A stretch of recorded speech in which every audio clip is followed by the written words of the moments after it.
Hello welcome back to another video. और आज हम क्वेश्चन नंबर 5 डिस्कस करेंगे। तो क्वेश्चन पढ़ता हूँ। A driver of a car travelling at 52 kilometre per hour applies the brakes and accelerate uniformly in the opposite direction. The car stops in 5 seconds. Another driver going at 3 km per hour in another car applies his brakes slowly and stops in 10 seconds. On the same graph paper, plot the speed versus time graph for the two cars. Which of the two cars travel farther after the brakes were applied? तो ये question बोल रहा है कि दो car हैं। तो पहली कार का हम लोग ऑब्जर्वेशन करते हैं कि वो कार जो है वो इनिशियली 52 किलोमीटर पर आवर से चल रही है।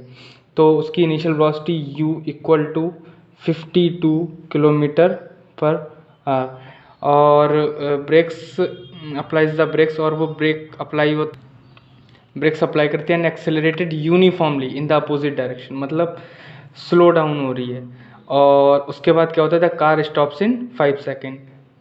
टी इक्वल टू 5 सेकेंड है टाइम, और उसके बाद उसकी फाइनल वेलोसिटी यानी कि v, उसे हम v से रिप्रेजेंट करते हैं, वो 0 हो जाती है। और क्वेश्चन में दे ही रखा है कि एक्सेलरेशन कांस्टेंट है या यूनिफॉर्म है। Acceleration constant. दूसरी कार का देखते हैं। Another driver going at 3 kilometre per our. तो जो दूसरी कार है उसका ऑब्जर्वेशन करते हैं। उसकी इनिशियल वेलोसिटी कैपिटल U से दर्शाते हैं, और वो है 3 किलोमीटर पर आवर।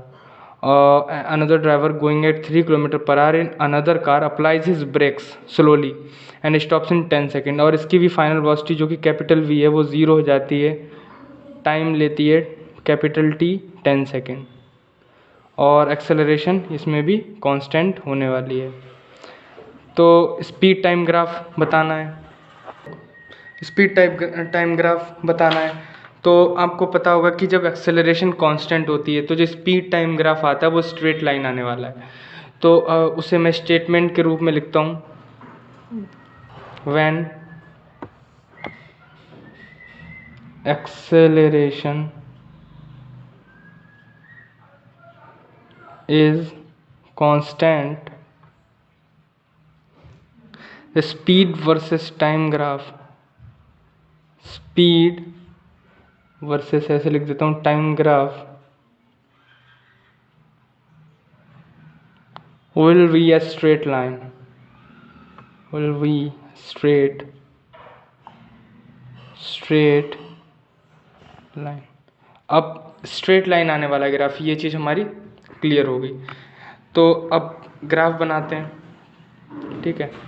तो हम क्या करते हैं कि वर्टिकल एक्सिस पे स्पीड लेते हैं और हॉरिजॉन्टल एक्सिस पे टाइम लेते हैं। टाइम वो जो कि यहाँ पे सेकंड में है, और इस एक्सिस पे हम स्पीड लेते हैं जो कि किलोमीटर पर आवर में है, ठीक है। और ओरिजिन को 0 सेट करते हैं। एक टाइम हमें जो दिया गया वो 5 सेकंड दिया गया है, और एक टाइम हमें दिया गया 10 सेकंड। और एक कार की जो स्पीड है वो 3 किलोमीटर दी हुई है, तो हम 3 किलोमीटर 3 यहाँ पे मार्क करते हैं। उसके बाद 6 आएगा, उसके बाद 9 आएगा, फिर जगह कम है इसीलिए मैं यहाँ पे 52 किए देता हूँ। अब क्योंकि हम ग्राफ में एकदम बहुत ज़्यादा जंप कर रहे हैं एक तरह से, तो आप यहाँ पे एक किंक बना सकते हैं। तो इससे शो हो जाएगा कि आपने बहुत सारा डेटा नहीं लिखा हुआ, ठीक है। तो मैंने किंक बना दिया। तो इसे कार 2 लिख लेता हूँ मैं, और इसे कार 1 लिख लेता हूँ मैं, ठीक है। और अब देखते हैं, डेटा आपको सारा दिया ही गया है। तो इनिशियल वेलोसिटी क्या है, कार 2 की इनिशियल वेलोसिटी क्या है, 3 किलोमीटर पर आवर। और जब अब देखो t इक्वल टू 0 पे उसकी स्पीड 3 किलोमीटर पर आवर है, और t इक्वल टू 10 सेकेंड पे उसकी स्पीड 0 हो जाती है, मतलब फाइनल स्पीड या वेलोसिटी 0 हो जाती है, ठीक है।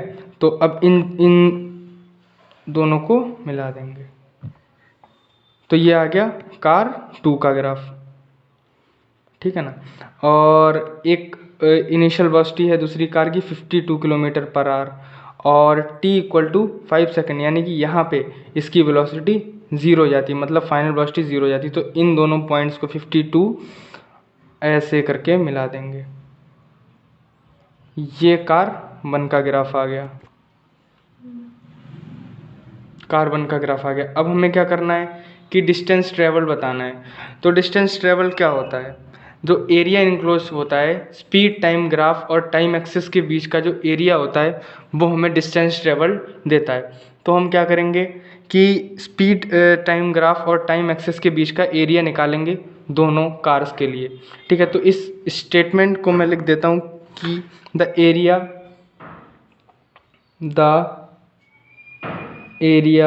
enclosed by speed time graph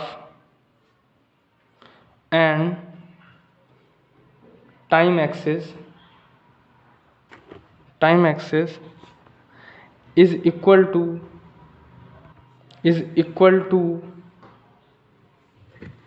the magnitude of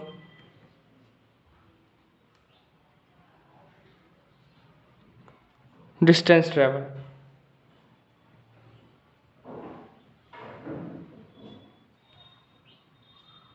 I hope आपको ये बात समझ में आ गई होगी। ठीक है, तो अब हम कार 1 के लिए क्या करते हैं, देखते हैं कि एरिया इनक्लोज्ड क्या होगा। तो ये एरिया इनक्लोज्ड क्या होगा कार 1 के लिए, तो ये होने वाला है ये इस तरह से ये सारा। ठीक है ना, तो लिखता हूँ डिस्टेंस कवर्ड बाय कार 1। तो अब ये आपको दिख ही रहा होगा कि ये एक राइट एंगल ट्राइंगल है। तो राइट एंगल ट्राइंगल का एरिया क्या होता है, 1/2 हाइट इंटू बेस। तो इस ट्राइंगल की हाइट क्या है, इस ट्राइंगल की हाइट है 52।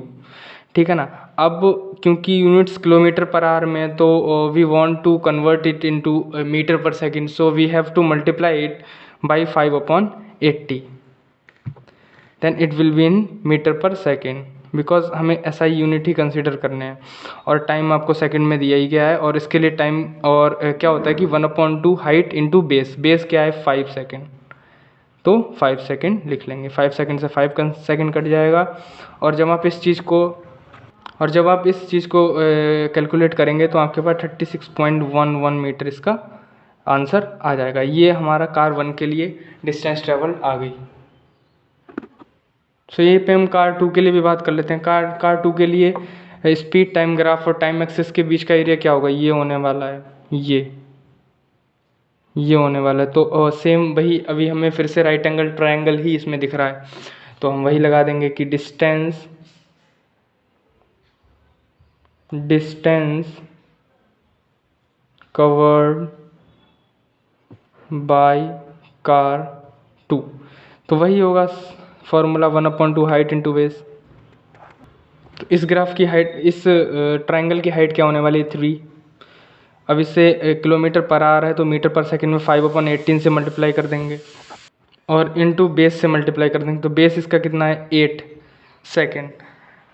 जब आप इसे कैलकुलेट करेंगे तो आपको 4.1 मीटर कुछ आंसर मिल जाएगा, वो होगी डिस्टेंस ट्रेवल। तो now you can see that the car first will travel more distance than the car second। so I hope आपको क्वेश्चन समझ में आ गया होगा, and thanks for watching this video. Thank you.